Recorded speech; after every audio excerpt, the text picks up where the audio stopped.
Hi guys, it's Danny from Victoria Fisheries. You know what? Today I'm going to be making some bread. So what I've started here with is it wasn't successful the last time, so I'm going to give it another bash. So anyway, we've got 3 cups of flour that I've thrown in. Actually 3.5. I should have 3.5. Let's see, where's the other half? Half is here. Make sure your utensils is dry. And yeah, 3.5 of it.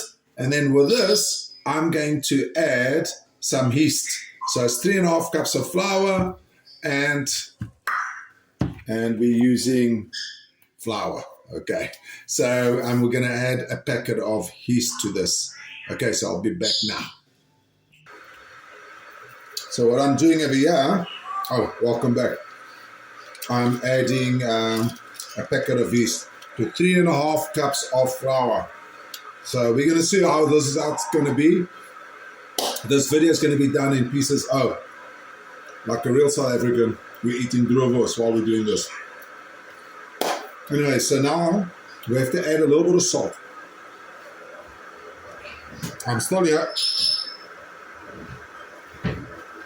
And then what I do is, I would say 1.5 teaspoons of salt. So we're going to move that all away. And then what we do, we're going to mix this. Just mix it all together.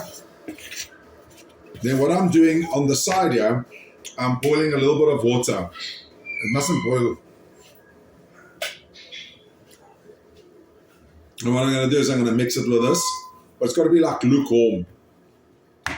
So like I said, this is going to be done piece by piece so you can see the whole video. So it's going to be made, pause. And so let's hope this is all going to be good. What I like doing with this also, I like to add a little bit of olive oil. It just makes the bread a little bit softer. So I'm going to add that. Coming back now.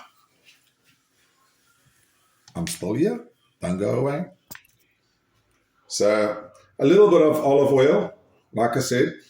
Not too much. Don't go crazy. But I would say a tablespoon of olive oil. Yeah, that's about. All right. My wife saw me doing this. She says, be precise. Anyway, now what I like to do as well with this, I like to mix it in before we add the lukewarm water. And then we're going to beat it up a little bit. Got to air it. So this bread comes with those little holes. So yeah, so we're going to give it a go. Last week, I must admit, I wasn't successful. I was not successful at all. And but I did it completely wrong. I'm not even going to explain it to you because I don't want to confuse this whole process. So I've added like a cup of water in here, just mixing it. You have to beat this, knead it, like they say in Afrikaans. So I just want to move this over here. So just going to do that, like a warm. This also helps with the process of the yeast. So let me just play a little bit with it. You'll see in a later stage, maybe you need a little bit more water. It mustn't be too warm, but it mustn't be cold. And as well, be careful with the breeze coming in because we're going to try to, you don't want to get a cold breeze, then this cools down. By the time you put it, to rise, you also, it must still be like lukewarm because it helps with the whole process of, the rising. So if the bread or the dough, gets cold, this whole process is going to take super long. So I'll see you in a bit. I need to do a little bit of boxing here, and then I will show you what's the next situation.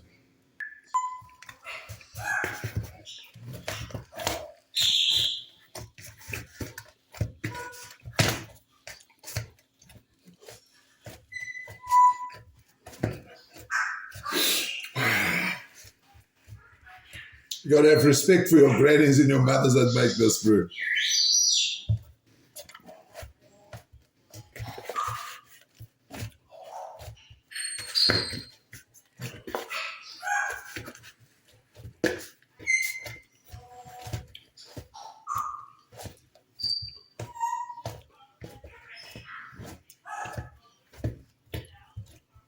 It's lekker, man. Good muscles. I'll tell you what, making this, it's actually, I would suggest men out there that have got a hectic life or they're stressed out about a few things, like their children or their wives or their business. Do something like this. Man, it takes your mind from all the stress. I promise you, brother. And as well, man, you get to enjoy the bread that you made. And remember, it's not impossible. You must look at the word carefully, impossible. It's actually, if you break down the word, it says, I'm possible. Remember that. Anyway, let me beat this some more and go crazy. You need to do this for at least, I would say, about 10 minutes, really, to get a lekker bread.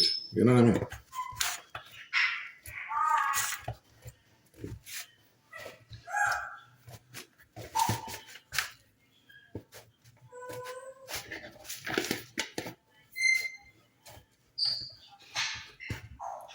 Lekker exercise, man.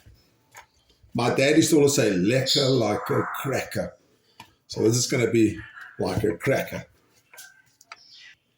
Now, after you've beaten it, just throw a little bit of flour over it. Just to say. Basically, you'll know when it's ready, when you've done this, because there's nothing sticks in your fingers. So then you're perfect. So what I like doing, I like to make the sign of the cross. Sign of the cross. Almost looks like a hot cross bun. But sign of the cross. And then afterwards, I cover it like this. And then I wrap it up with a big warm blanket. I'll see you now.